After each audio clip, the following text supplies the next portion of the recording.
Look at that. Well, listen to that. It's almost silent. That's about as good as I've managed to get it lately, and I'm happy with that. And I went for a nice long ride today to the Formentor Lighthouse, lots of climbing, beautiful day, 30 degrees. Got a bit dehydrated actually because this bottle is a little bit small. Had to have frequent top-ups with that one, even though I don't drink that much. And yeah, in these rides, my mind kind of whirls around with these crazy ideas, and some of them are for sure crazy. I won't share those with you, but there's one or two which I think maybe could be interesting. Even if they are stupid, they are at least interesting. So the first one is basically a kind of airspeed pressure measuring system for your Garmin or your Wahoo, whatever you use. And in the Best Blue Peter tradition, I've made a little mock-up here of kind of what it would look like. A little pitot tube that sticks out the front of your unit. And pitot tubes are used by aircraft. Well, there's a measuring device for air pressure basically, and aircraft use them to measure their airspeed, their velocity through the air, which is different to ground speed. That's an important point to realize. And the thing is when you are drafting behind somebody, if the wind is head on, you want to be straight behind him, but it rarely is. And so when the wind is from an angle, ideally you want to be a little bit to the right or a little bit to the left of him. And how do you know exactly where you want to be? Where's the exact best place? I mean, if you've been riding a long time, you can kind of do it by feel, but if you're a bit new to it, you don't really know. I've seen some people like completely the wrong side sometimes, and no idea. And this device would basically measure for you the air pressure that's in front of the bike. So when you are in the sweet spot, you have the lowest air pressure, the lowest air speed, in fact, and that is where you want to be.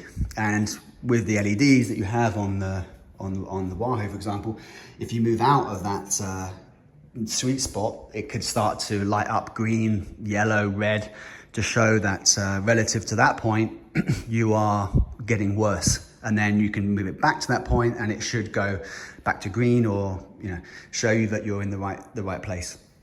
So yeah, I don't know, that could be, I don't know if pitot tubes can be that sensitive. They're usually used for measuring higher velocities in aircraft, but I think they can do lower speeds as well.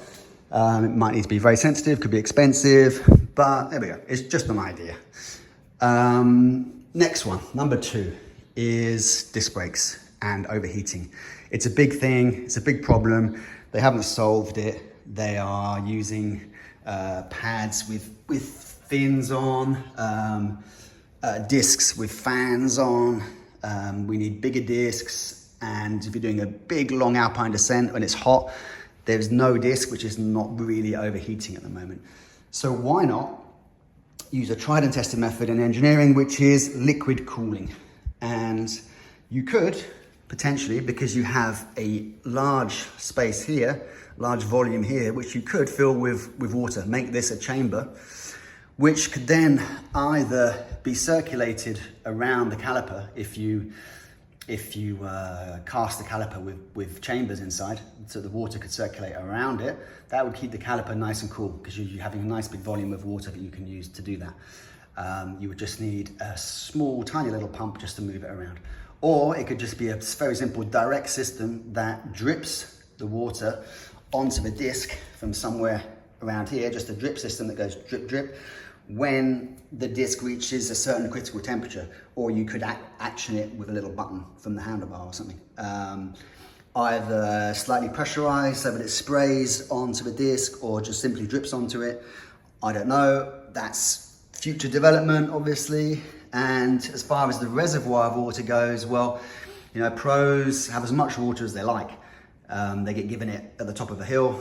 They could literally just like have the whole thing filled up on top of every coal and spray a litre of water over the disc as they descend. And the advantage of that is that you would no longer need any kind of cooling arrangement here at all, because it's taken care of. So you wouldn't need fans on the pads, you wouldn't need fans on the disc or anything like that, it would cease to be a worry. So yeah, I don't know, for the average Joe who doesn't have domestiques giving them water, this brings me on to the third point, so you could link the water into your bottle arrangement. They could be linked up in some way, but why not put the water inside this down tube? So I think this has been experimented with already, so maybe I can't claim the patent for this one, but you'd have a little trapdoor here, a camelback type bladder thing that sits in the big down tube. Most bikes these days have these big down tubes, loads of wasted volume. Do away with the water bottle entirely, because they're not, most of them, well, this one's aero, but most of them aren't. They're doing nothing for the aero abilities of the bike. Get rid of that. You could have a drinking tube that comes up here and sticks out of the top of the stem here. You just lean forward and drink away with a little one-way valve. Take it out here of the trap for cleaning when you need to. The volume would be higher in something like this if it was full all the way down there. That's at least a litre in there. So yeah, maybe I've been doing too many drugs lately, and these are all stupid, crazy ideas, but I'm pretty sure they thought Einstein and Newton were crazy as well in their day. So maybe one day I'll be appreciated. If anyone wants to run with these, take my patent from me. I'll accept payment in Bitcoin or Dogecoin or whatever it is. So yeah, let's run with it.